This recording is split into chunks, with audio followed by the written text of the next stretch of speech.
एक महिला थी जिसे 20 साल तक संतान नहीं हुई।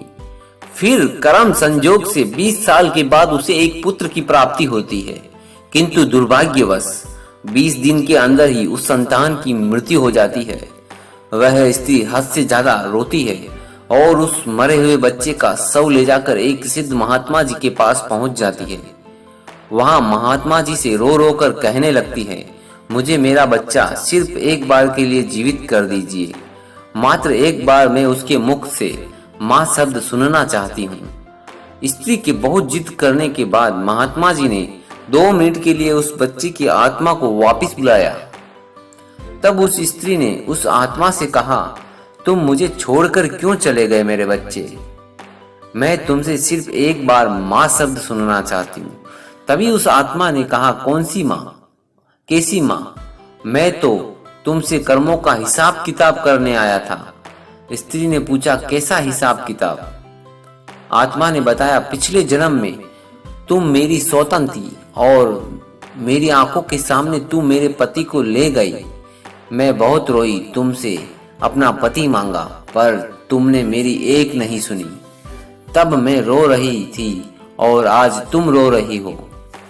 बस मेरा तुम्हारे साथ जो कर्मों का हिसाब था वह मैंने पूरा किया और मर गया। इतना कहकर वह आत्मा वापस चली जाती है। उस स्त्री को यह सब देखकर सुनकर एक ऐसा झटका लगता है कि उसकी आंखें खुल जाती है। फिर उसे महात्मा जी ने समझाया कि देखो, मैंने कहा था कि यह सब रिश्तेदार, माँ, पिता, भाई, बहन सब कर्मों के कारण हमसे जुड़े हुए हैं। उस औरत ने महात्मा जी से कहा, जी महात्मा जी, आप सच बोल रहे थे। अब मेरी आंखें खुल चुकी हैं। हम सब यहाँ कर्मों का हिसाब किताब करने आए हैं। इसलिए सदा अच्छे कर्म करो ताकि हमें बाद में यह सब भुगतना ना पड़े।